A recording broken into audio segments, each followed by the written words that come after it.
اے ایمان والو انہیں اپنا دوست نہ بناؤ، اس لیے کہ یہودی اور عیسائی آپس میں ایک دوسرے کے دوست ہیں، اتنا بھی کافی تھا۔ لیکن اللہ تبارک و تعالی نے معیار ہی بدل دیا اور اتنا بڑا حکم ارشاد فرمایا۔ اس آیہ مقدسہ نے ہر چیز کو اپنے دامن میں سمیٹ کے رکھ دیا۔ یہودی اور عیسائی کو اپنا دوست نہ بناؤ، اس لیے کہ وہ آپس میں ایک دوسرے کے دوست ہیں، تو بات اتنی بھی کافی تھی۔ لیکن فرمایا اللہ تعالیٰ نے وَمَن يَتَوَلَّهُم مِّنكُمْ، جو تم میں سے انہیں اپنا دوست بنائے گا۔ تمہیں منع کر دیا ہے، ہم نے روک دیا ہے کہ دوست بنانا، اور اگر وَمَن يَتَوَلَّهُم مِّنكُمْ، جو تم میں سے، وَمَن يَتَوَلَّهُم مِّنكُمْ، جو بھی تم میں سے انہیں اپنا دوست بنائے گا فَإِنَّهُ مِنْهُمْ، تو وہ انہی میں سے ہے۔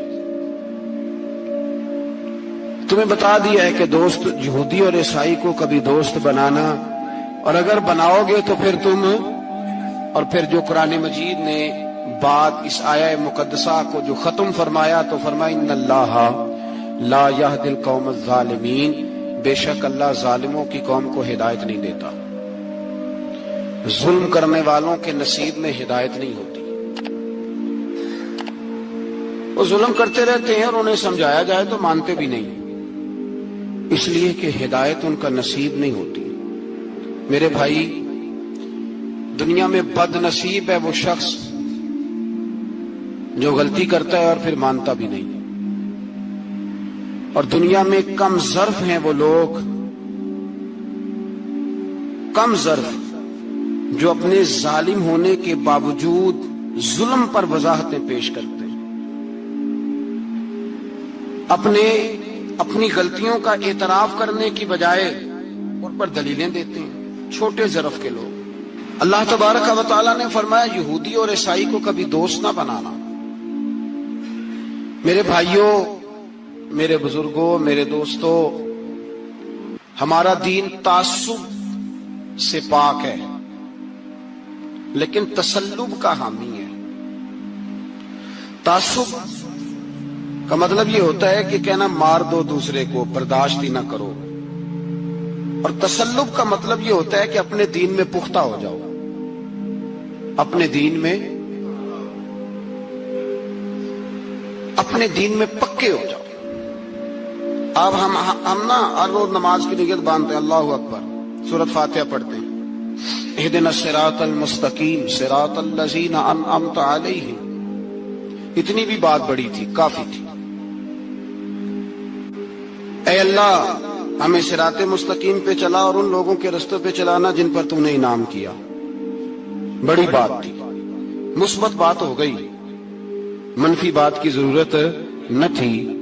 لیکن اللہ تبارک و تعالیٰ نے فرمایا کہ جہاں تم مجھ سے یہ دعا مانگو نا کہ صراط الذین انعمت علیہم، یا اللہ ان لوگوں کے رستوں پہ چلا جن پر تو نے انعام کیا، انبیاء، صلحاء، اتقیاء، صوفیاء، اولیاء، جہاں یہ دعا مانگنی ہے نا، ساتھ ایک اور بات بھی تم نے کرنی ہے، وہ کیا ہے؟ غیر المغضوب علیہم ولا الضالین، اے اللہ ان سے ہمیں بچا جن پر تیرا غضب ہوا، ان کے رستے پہ نہ چلانا جن پہ تیرا غضب ہوا اور جو گمراہ ہو گئے۔ اب دو باتیں سمجھ میں آئیں کہ مومن کو اپنے عقیدے سے پیار کرنا ہے اور کافر کے عقیدے سے اظہار بیزاری کرنا ہے، ان کے نظریے سے، ان کے عقیدے سے نفرت کرنی ہے۔ کافر کے عقیدے اور نظریے سے، اس کا کیا مطلب ہے؟ تسلب کا مطلب ہوتا ہے اپنے دین میں پکا ہونا۔ دو تین جملوں میں بات سمجھاتا ہوں، اگر آپ کی سمجھ میں آئی تو بڑا بہتر ہوگا۔ دو تین جملوں میں، تسلب، پکا ہونا، اس کا کیا مطلب ہے؟ اس کا مطلب یہ ہے کہ اپنی آنکھوں پر جو تم نے اینک لگانی ہے وہ دین کی اینک لگانی ہے، جو چیز بھی دیکھنی ہے وہ دین کی آنکھ سے دیکھنی ہے، جو کچھ بھی تم نے چاہنا ہے، بڑی بات کر رہا ہوں اگر آپ سمجھے تو، جو بھی تم نے دیکھنا ہے دین کی اینک سے دیکھنا ہے، جو تم نے چاہنا ہے وہ دین کے دل کے ساتھ چاہنا ہے، اور جو تم نے سوچنا ہے وہ دین کے دماغ کے ساتھ سوچنا ہے۔ اس کا ترجمہ اقبال نے کیا، کہنے لگے قوم مذہب سے ہے، مذہب جو نہیں۔ قوم کس سے ہے؟ قوم مذہب سے ہے، مذہب جو نہیں۔ اور فاضل بریلوی کہتے ہیں دہن میں زبان تمہارے لیے اور بدن میں ہے جان تمہارے لیے، ہم آئے یہاں تمہارے لیے تو اٹھیں بھی وہاں تمہارے لیے۔ اپنی ہر چیز، ہر نقطہ نظر میں پہلے دین، اس کے بعد کوئی اور۔ کافر کے عقیدے سے ہمارے زمانے میں نا فلسفی، منطقی، ادیب، شاعر، ملنگ، تلنگ، یہ بڑی جماعتیں، کھچڑی ہے، کھچڑی۔ اب وہ کھچڑی ایک نیا درس دیتی ہے۔ وہ کھچڑی یہ کہتی ہے کہ یہ سارے اللہ کو پکارتے ہیں، سارے اسی کے نام ہیں، یہ سارے۔ ہمارے ایک سابق وزیر اعظم نے بھی کہا تھا، ایک نوجوان کی عادت دی ہے گھسی پٹی جماعت نے، وہ بھی یہی کہتے ہیں، ہولی پہ بھی چلے جاؤ، دیوالی پہ بھی چلے جاؤ، ہندوؤں کے مندر میں بھی چلے جاؤ، وہ کہتے ہیں سارے اسی کے نام ہے، جو بت کو پکار رہا ہے وہ بھی اسی کو ہی پکار رہا ہے، معاذ اللہ، جو رام رام کہہ رہا ہے وہ بھی بات اصل وہی ہے۔ بیوقوف ہو، اگر بت کو پکارنے والا بھی کسی نہ کسی رنگ میں اللہ کو ہی پکار رہا تھا معاذ اللہ، تو پھر نبی پاک صلی اللہ علیہ وسلم کو کیا ضرورت تھی بتوں کا مقابلہ کرنے کی؟ تم نے تو سارا دین ہی مشکوک کر دیا، ہر شے مشکوک ہو گئی۔ جو بتوں کو پکار رہا ہے وہ بھی اسی کو پکار رہا ہے، جو رام کہہ رہا ہے وہ بھی اسی کو کہہ رہا ہے، جو پتھر پوج رہا ہے وہ بھی، کیا تماشا لگایا ہوا ہے۔ اللہ تبارک و تعالیٰ تو اتنا غیور ہے، وہ کہتا ہے ان اللہ لا یغفر ان یشرک بہ ویغفر ما دون ذلک لمن یشاء، میں ہر چیز بخش دوں گا، میرے ساتھ کسی کو شریک نہ بنانا، میں اس کی معافی نہیں دوں گا۔ اللہ کے پیارے پیغمبر حضرت عزیر جناب عیسیٰ علیہ السلام کو جب لوگوں نے معاذ اللہ خدا کا بیٹا کہا تو رب تبارک و تعالیٰ نے قرآن پاک کی آیتیں نازل فرمائی، ورنہ یہ جھوٹ بولتے ہیں، یہ ظلم کرتے ہیں اپنی جانوں پر۔ وہ بھائی یہ کھچڑی جو پکا رہے ہیں نا ملنگ لوگ، ادیب لوگ، سارے اسی کے نام ہیں، اس کا ایک ہی نام ہے، لا الہ الا اللہ، لا الہ الا اللہ، لا الہ الا اللہ، اس کے سوا کوئی بھی معبود ہو ہی نہیں سکتا، سوال ہی نہیں۔ او خدا کے بندے، یہ فلسفہ، اور پھر ہم سیانے بنے، ہمارے دلوں میں رحمت بڑی ہے، نرمی بڑی ہے، کافر کے حق میں، مشرک کے حق میں، سارے جی اسی کو پکارتے ہیں۔ تو زیادہ مہربانی کرنے والا ہے یا نبی پاک زیادہ رحمت للعالمین ہے؟ حضور نے تو فرمایا بت کے پجاری سے جہاد ہوگا تلوار کے ساتھ، پنڈت اور جوگی کاٹے جائیں گے تلوار کے ساتھ، جو اللہ تبارک و تعالیٰ کی توحید میں کسی کو شریک کرے گا مسلمان اس کے خلاف اٹھیں گے۔ تم کہہ رہا سارے یہ ایک ہیں، تسلب نہیں، دین کی پختگی نہیں۔ ہمارے ہاں لوگ مسئلہ پوچھتے ہیں، پاکستان میں جو عیسائی رہتے ہیں نا وہ غریب ہیں، پاکستان میں جو عیسائی رہتے ہیں نا وہ، اور جو امریکہ میں رہتے ہیں، پاکستان کے اندر جو لوگ ہیں نا وہ مسئلہ پوچھتے ہیں، کہتے ہیں جی عیسائیوں کے ساتھ کھانا پینا جائز ہے۔ میں نے کہا امریکہ میں جب رہتے ہو تب کیوں نہیں پوچھتے؟ یہاں تم مسئلہ پوچھتے ہیں نا لوگ، عیسائیوں کے ساتھ کھانا پینا جائز ہے کہ ناجائز ہے، اور وہاں جب تمہیں ضرورت ہوتی ہے پاسپورٹ کی تو عیسائی بی بی سے نکاح کر لیتے ہو۔ اور پوچھو نا اپنے ملک کے سیاستدانوں سے، پوچھو ان سے کہ تمہارے بچے جو جا کے وہاں روٹیاں کھاتے ہیں تو کون سے ہوٹل ہیں جہاں بالکل جائز تمہارے لیے علیحدہ سے پکتا ہے؟ وہ جو تم نے وہاں رشتہ داریاں کی ہوئی ہیں، تمہارے بچے وہاں رہ رہے ہیں تو وہاں مسئلے نہیں یاد؟ اگر ایک غریب نالی صاف کرنے والا عیسائی آئے تو اس کے بارے میں فتویٰ ہے کہ اس کے ساتھ روٹی نہیں کھانی، اور ٹرمپ آ جائے تو پھر کوئی مولوی مسئلہ نہیں پوچھتا کہ اس کے ساتھ کھانا جائز ہے کہ ناجائز ہے۔ ہمارا وہ جو کفر کے معاملے میں اظہار بیزاری تھا، نفرت کافر کے عقیدے سے، ہم کبھی نہیں کہتے کہ عیسائیوں کے مندروں کو آگ لگا دو۔ کبھی جلوس لے کے گئے ہیں کہ مندر گرانا ہے؟ بولے ان کا گرجا کبھی گرایا ہے؟ ہندو کا مندر، مرزئی کی عبادت گاہ اقلیت قرار دے دیا، ٹھیک ہے، جہاں عیسائی علیحدہ سے اپنا کام کر رہے ہیں تم بھی کرو، لیکن ہم ان کے عقیدے کے کبھی بھی حامی نہیں ہو سکتے۔ اگر کہیں کہ عیسائی بھی صحیح کہہ رہا ہے، حضرت مریم کو اللہ کی بیوی کہہ رہا ہے، جناب عیسیٰ کو اللہ کا بیٹا کہہ رہا ہے، اور تو کوئی سارے اسی کے نام ہیں، تو یہ بات تیری درست، اس لیے کہ ہم تو روز کہتے ہیں قل هو اللہ احد اللہ الصمد لم یلد ولم یولد، نہ کسی کا باپ ہے نہ کسی کا بیٹا ہے، ولم یکن لہ کفوا احد، اس کا تو کوئی ہمساری نہیں، اس جیسا دوسرا کوئی ہے ہی نہیں۔ تو بھائی جس عقیدے کا تو اعلان کر رہا ہے، جو آدمی تیرے عقیدے کے خلاف چل رہا ہے، اس کو تو نے صحیح کیسے کہہ دیا؟ یہ کیسے ہو؟ تو میرے بھائی اسلام یہ کہتا ہے کہ اساس، بنیاد، نظریہ، تو اپنے نظریے پہ ناز کرے گا، دوسرے کے نظریے سے اظہار بیزاری کرے گا۔ اور بھائی جاگو اور بس کر دو، جاگ جاؤ۔ اساس، بنیاد، نظریہ اصل ہے، اور اصل پر سمجھوتا ہو سکتا؟ ہو ہی نہیں سکتا۔ بخاری شریف میں ایک حدیث ہے، بات مضبوط کرنے کے لیے عرض کرتا ہوں۔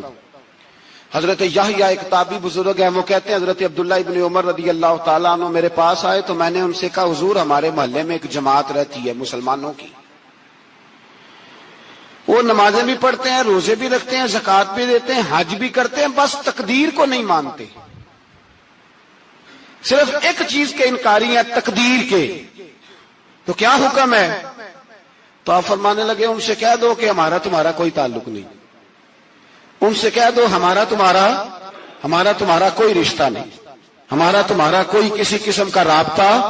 اور فرمایا ان کو بتا دینا کہ رسول پاک کے صحابی نے فتویٰ دیا ہے جتنی مرضی نمازیں پڑھو، جتنے مرضی روزے رکھو، اور احد پہاڑ کے برابر اگر تمہارا دل کرے تو صدقے کرو، پر تمہارا کوئی عمل اللہ کی بارگاہ میں قبول نہیں جب تک تمہارا عقیدہ صحیح نہیں، جب تک تمہارا نظریہ ٹھیک نہیں، اتنی دیر تک کوئی عمل اللہ کی بارگاہ میں تمہارا قابل قبول نہیں۔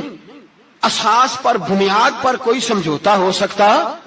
بنیادوں پر سمجھوتے نہیں ہوتے بھائی۔ اور ایک ہوتا ہے گناہگار، ایک ہوتا ہے غدار۔ گناہگار اور غدار میں بڑا فرق ہوتا ہے۔ ایک آدمی شراب پیتا ہے، کسی نے اس کو منع کیا تو اس نے کہا یار میری غلطی ہے، آئندہ نہیں پیوں گا، وہ گناہگار ہے۔ ایک نے کہا نہیں پینی چاہیے، وہ کافر ہے۔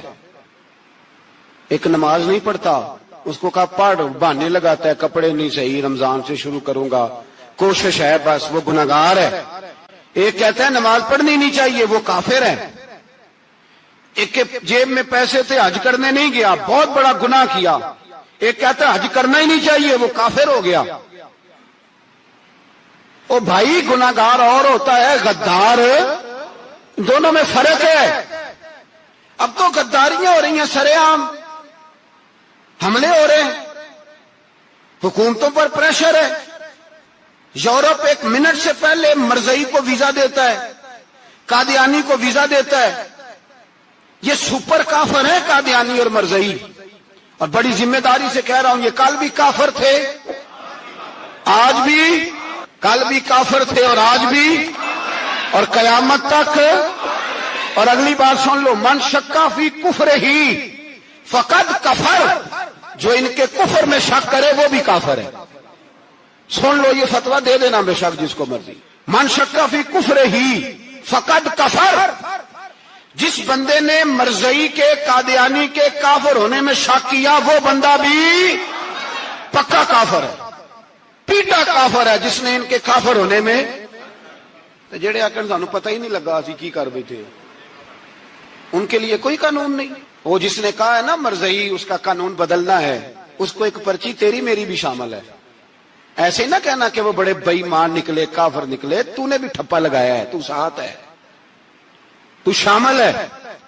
جب قومی اسمبلی میں یہ قرارداد پیش ہو رہی تھی تو ان کو ووٹ دینے والے ان کے گناہ میں شریک تھے، مجرم تھے، ساتھ شامل تھے، ان کو معافی نہیں ملے گی، ان کو لمبی توبہ کرنی پڑے گی اللہ کی بارگاہ میں، انہیں آنسو بہانے پڑیں گے ان کو ٹھپے لگانے کی وجہ سے۔ بچ نہ جایا کرو کہ حکمران برے ہیں تو ہم بڑے نیک پرہیزگار ہیں. چھپے لگانے والے ساتھ شریک ہے اس جرم. کہتے پتہ ہی نہیں چلا. کیسے پتہ نہیں چلا؟ کیسے پتہ نہیں چلا؟ یہ تو جو مدہوش ہوتے ہیں انہیں پتہ چل جاتا ہے یہ نبی پاک کی عزت کی بات ہو رہی ہے. بندہ مدہوش ہو نا، مدہوش بے ہوش ہو مسلمان، رسول اللہ کی بات ہو تو اس کی بھی آنکھیں کھل جایا کرتی ہیں. اور تم جاگتے پڑھے لکھے اسمبلیوں میں بیٹھے مالدار، تم پتہ ہی نہیں چلا قانون بدل گیا، خبر ہی نہیں ہوئی. یہ دھوکہ کسی اور کو دینا. ہم تمہارے ان دھوکوں میں آنے والے کہ کسی اور کو سنانا کہانیاں. ہمیں نہیں سمجھ آتی تمہاری کہانیاں. کہتے غلطی ہو گئی، بھول گئے. اور وزیر اعلیٰ صاحب کہتے اس کو نکال دینا چاہیے. کس نے نکالنا ہے نا تماشا. کہتے اس کو نکال دینا چاہیے جس نے اس قانون میں. تو کس نے نکالنا ہے؟ حکومت تو آپ کی ہے، تو کون نکالے گا؟ شرم کرو، مر جاؤ ڈوب کے. یہ تمہارا طریقہ ہے؟ جرم کرتے اور جرم کر کے کہتے ہو نہیں نہیں نکال دینا. کون نکالے گا؟ نکالو، پتہ چلے تمہارا. امیر ملت پیر جماعت علی شاہ صاحب محدث علی پوری رحمت اللہ علیہ، پیر صاحب فرماتے ہیں جب پاکستان بن رہا تھا تو ہم نبی پاک صلی اللہ علیہ وسلم کی عظمتیں بیان کیا کرتے تھے. ہم کہتے تھے لوگوں پاکستان بنے گا تو اس میں نبی پاک کا نظام آئے گا، غریب امیر کا فرق مٹ جائے گا، اس میں کوئی برادری نہیں ہوگی، ایک برادری ہوگی جس کا نام مسلمان ہوگا. اس میں چھوٹا بڑا امیر غریب ایک ہی صف میں کھڑے ہو گئے، محمود و ایاز، نہ کوئی بندہ رہا نہ کوئی بندہ نواز. یہ پاکستان ہوگا. اور کہتے ہیں ہندو پنڈت تقریریں کرتے تھے او وہاں نبی پاک کا نظام نافذ ہوگا، معاذ اللہ ہاتھ کٹیں گے، گردنیں کٹیں گی، بڑا وہ معاذ اللہ مخالفت کرتے تھے. وہ کیا پتا تھا کہ بعد میں یہاں بھی سارے وہی تماشے ہوں گے جو وہ کہہ رہے ہیں. تو پیر صاحب کہتے ہیں کہ جگہ ہندوؤں کا جلسہ تھا، ہندوؤں کا پنڈت تقریر کر رہا تھا، وہاں سارے ہندو بیٹھے تھے. تو اس پنڈت نے نا تقریر کرتے کرتے نبی پاک کی شان میں کوئی بے ادبی کر دی معاذ اللہ. کیونکہ سارے ہندو تھے، کوئی مسلمان نہیں تھا. ایک ملنگ بیٹھا تھا دور، اس نے دوری ڈنڈا پکڑا ہوا تھا اور کوئی اپنی موج کا کام کر رہا تھا. آپ کو پتا ہے ان کے پاس جو ڈنڈا ہوتا ہے بڑا رنگین ہوتا ہے، کوئی اسپیشل بنایا ہوتا ہے انہوں نے. تو بیٹھا تھا ملنگ. میں نے کہا بے ہوش بھی ہو نا، جو بے ہوش ہو مسلمان، رسول اللہ کا نام آئے تو اس کی بھی آنکھیں کھل جایا کرتی ہے. تیری بند کی باندھی رہ گئی ہے، کیسے ہو گیا؟ ہاتھ میں ڈنڈا تھا اور وہ اپنے کام لگا ہوا تھا. جب اس کے کانوں میں اسپیکر کی آواز آئی نا کہ نبی پاک کے بارے میں بات کی ہے تو ڈنڈا اٹھایا، پیچھے سے اسٹیج پہ چڑھ گیا. اور ہندوؤں نے سمجھا ملنگ آدمی ہے، اس نے کیا کرنا ہے. آیا پنڈت کے پاس اور وہ کہتا ہے میں نے 3 ڈنڈے اتنی زور سے مارے کہ چوتھے کی ضرورت ہی نہ پڑی. اتنی زور سے 3 ڈنڈے سر پہ مارے کہ چوتھے کی ضرورت ہے اس کی پھر آواز ہی نکلی، مر گیا وہ. مجھے پکڑا جیل میں پھینک دیا. امیر ملت پیر جماعت علی شاہ صاحب کہتے ہیں میں امرتسر کی جیل میں ملنے گیا اور میں نے اس کے سامنے کھڑے ہو کے کہا، میں نے کہا بے لیا، نہ تو نماز پڑھے، نہ تو روزہ رکھے، نہ تو مسجد آئے، نہ تو کوئی اور کام کرے، اور اتنا بڑا تو نے کام کیا، گستاخ مار دیا. تو پیر صاحب کہتے ہیں وہ ملنگ اپنے پیروں پہ اٹھ کے کھڑا ہو گیا اور اس کی آنکھوں میں آنسو تھے اور میری طرف دیکھ کے کہنے لگا پیر جی میں نے لمیاں گلاں تے نہیں آندیاں، میں ان پڑھا چوکھا تے نے مینوں پتا گناہگار ہاں، بڑا گناہگار ہاں، بڑا گناہگار ہاں، بڑا گناہگار، بڑا گناہگار ہاں، پر قسم اللہ دی عزت دی میں گناہگار ہاں پر اپنے نبی دا غدار نہیں، گناہگار ہاں پر رسول اللہ دا غدار ہے. کوئی بات نہیں، اگر کوتاہیاں کرتا ہوں تو یہ تو نہیں نہ ہو سکتا کہ اونچی اور سچی سرکار کی کو میرے سامنے بے ادبی کر کے چلا جائے. یہ تینوں پتہ ہی نہیں لگا، تو کہتا خبر ہی نہیں ہوئی، کب ہو گیا پتہ ہی نہیں تھا. وضاحتیں دیتا پھرتا ہے اور کچھ مولوی ملا جو دھبا ہے دین کے نام پہ وہ وضاحتیں دیتے پھرتے ہیں، کہتے ہیں مناظرے کر لو، شرم کرو. دین کے نام پر ووٹ مانگ کے اسمبلیوں میں جاتے ہو اور وہاں جا کے ان بھائی مانوں کی گودوں میں بیٹھ جاتے ہو، تمہیں حیا نہیں آتی. اور نبی پاک کی بات ہے تو پھر بھی تمہاری غیرت جوش نہیں مارتی، پھر بھی دلیلیں دیتے پھرتے ہو. میرے رسول پاک علیہ الصلوۃ والسلام کے غلاموں یاد رکھو، دین میں تسلط پیدا کرو، مضبوطی. کل لوگ مسئلے پوچھا کرتے تھے کہ صحابی کا اہل بیت کا بے ادب ہے تو اس کے جنازے پہ جائیں کہ نہ جائیں. اب نہیں لوگ پوچھتے، اب ہمارے دلوں میں فتوے زیادہ آ گئے ہیں، مرضی کرتے پھرتے ہیں. ہمارا بچہ کسی بد مذہب کی مسجد میں جاتا ہے ہم کہتے ہیں نہیں نہیں ویسے ہی جاتا ہے. تجھ سے پوچھا جائے گا، اس دن پتا چلے گا، جس دن تم مرے گا تو تیرے لیے دعا بھی نہیں کرے گا، تیری قبر پہ بھی نہیں جائے گا، تجھے پتا چلے گا اس دن کہ ویسے ہی جاتا ہے کہ ایسے جاتا ہے. کوئی پابندی نہیں، کوئی تسلط بھی نہیں، عقیدے میں ایمان میں کوئی پختگی نہیں، ہمیں خیال ہی نہیں کہ کدھر جا رہی ہیں اولادیں، سوچتے ہی نہیں ہم. خیال ہونا چاہیے، سمجھ ہونی چاہیے. میرے رسول پاک علیہ الصلوۃ والسلام کے صحابہ میں تسلط تھا، تسلط. سگی اماں بھی اگر بے ایمان ہوتی تھی تو صحابہ قریب نہیں آنے دیتے تھے. حضرت اسماء بنت ابی بکر صدیق، ان کی ماں مشرکہ تھی. جناب صدیق اکبر کی ایک زوجہ حضرت ابو بکر نے طلاق دے دی. کچھ عرصے کے بعد وہ اپنی بیٹی کو ملنے آئی، ماں بیٹی سے ملنے آئی تو حضرت اسماء بنت ابو بکر کو پیغام بھیجا، کہا بیٹے میں تجھے ملنا چاہتی ہوں. تو کہا اماں ذرا ٹھہر جا، پہلے میں اپنے نبی سے پوچھ لوں. پہلے اپنے ماں بعد میں ہے، نبی پہلے ہے. پہلے حضرت اسماء حضور کی بارگاہ میں گئی، یا رسول اللہ میری اماں ملنا چاہتی ہے، اور مشرکہ ہے، حکم کیا ہے؟ فرمایا تو ماں کی حیثیت سے مل سکتی ہے. انہوں نے تو سگے ماں باپ سے ناطے توڑ لیے، سگے رشتہ داروں سے، اور تو ان سے دوستیاں ختم نہیں کر سکتا، تیرا تعلق بھی نہیں. نہیں، سارے اسی کو پکارتے ہیں، سارے ایک ہی ہیں. یہ تماشے کسی اور کو دکھانا، یہاں رسول اللہ کے غلام بستے ہیں. ہمارا عقیدہ بڑا پختہ ہے، بڑا پختہ، بڑے پختہ نظریات کے لوگ اللہ نے اس دھرتی کو عطا فرمائے. اس زمین نے بڑے کامل مومن پیدا کیے. بھائی یاد رکھو، رسول پاک علیہ الصلوۃ والسلام کے غلاموں میں اپنے دین کے لیے تسلط تھا، پختگی تھی، کفر سے بیزار رہتے تھے. اگر سب کو ایک میں ایک ہی کرنا تھا تو پھر اتنی لمبی چوڑی جدوجہد، امیر حمزہ کا کلیجہ نکل گیا، کان کٹ گئے، سب کچھ ہو گیا، اور آج تم ان شہیدوں کی لاشوں پہ کھڑے ہو کے کہتے ہو کہ یہ تو ایسے ہی کٹ گئے. مذاق ہے یہ؟ کوئی مذاق ہے؟ اصل بات بتاؤں آپ کو کیا ہے؟ دین مفت میں ملا ہے، اور جو شے مفت مل جاتی ہے اس کی قدر نہیں ہوتی. قدر دین نبی دا ایک ہی جانن دنیا دار کمینے، دین نبی دا جانن والے سونگے وچ مدینے. تجھے کیا پتا، تجھے کیا خبر اس دین کی؟ تجھے خبر ہی نہیں میرے رسول پاک کا پسینہ کتنا بہا ہے. کبھی تیرا پھیرا لگے تو احد کے پہاڑ سے جا کے پوچھنا نبی پاک کا خون کتنا بہا ہے. کبھی ٹائم ملے نا، ملک شام جا اور حضرت بلال کی قبر پہ کھڑے ہو کے پوچھ دین کتنا قیمتی ہے. اور پھر اس سے زیادہ بات پوچھنی ہو نا کبھی تو مدائن جا، حضرت سلمان فارسی کے مزار کے پاس ان سے پوچھ دین کی قیمت کتنی ہے. وہ تجھے بتائیں گے کہ کئی 100 سال لگ گئے نبی پاک کے قدموں میں پہنچنے تک. 100 سال، کئی 100 سال. اور اگر پھر بھی تجھے تسلی نہ ہو تو جنت البقیع میں جا اور سیدہ طیبہ طاہرہ حضرت فاطمہ الزہرا سے پوچھ، ان سے پوچھ بی بی اس دین کی قدر کیا ہے. وہ تجھے بتائیں گی کہ جب دین کے چہرے پہ سرخ رنگ بھرنا تھا تو میں نے حسین کا خون دے کے بھرا. وہ تجھے بتائیں گی کہ اس دین کو جب پینٹ کرنا تھا تو میں نے جناب علی اصغر کے بازوؤں کے ساتھ مصوری کی ہے. اس کو آسان سمجھ رکھا ہے لوگوں نے، آسان سمجھ رکھا ہے. کہا تم کٹ گئے، اور آج اٹھنے والا صوفی اور درویش کہتا ہے سارے ایک ہی ہیں، سارے اسی کو مانتے ہیں. جس سیاستدان کا دل کرتا ہے وہ جا کے مندروں میں پوجا کر آتا ہے، جس کا دل کرتا ہے وہ جا کے ہندوؤں کی ہولی اور دیوالی میں شریک ہو جاتا ہے. سب ایک ہی ہیں. اگر ایک ہی تھے تو حسین کا علی اصغر کیوں شہید ہوا؟ اگر سب ایک ہی تھے تو جناب علی اکبر کیوں شہید ہوئے؟ سارے ایک ہی تھے تو پھر ٹھیک ہے، مست رہنا چاہیے تھا. یہ مذاق ہے اتنی قربانیاں؟ شرم ہی نہیں آتی بات کرتے ہوئے؟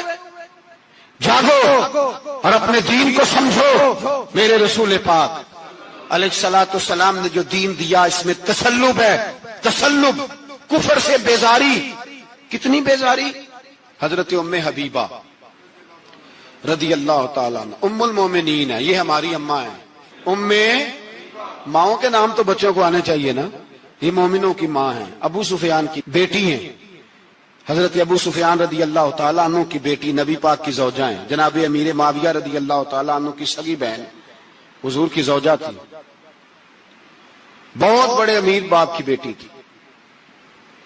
مدینے جب آئیں تو نبی پاک کے گھر میں غربت دیکھی.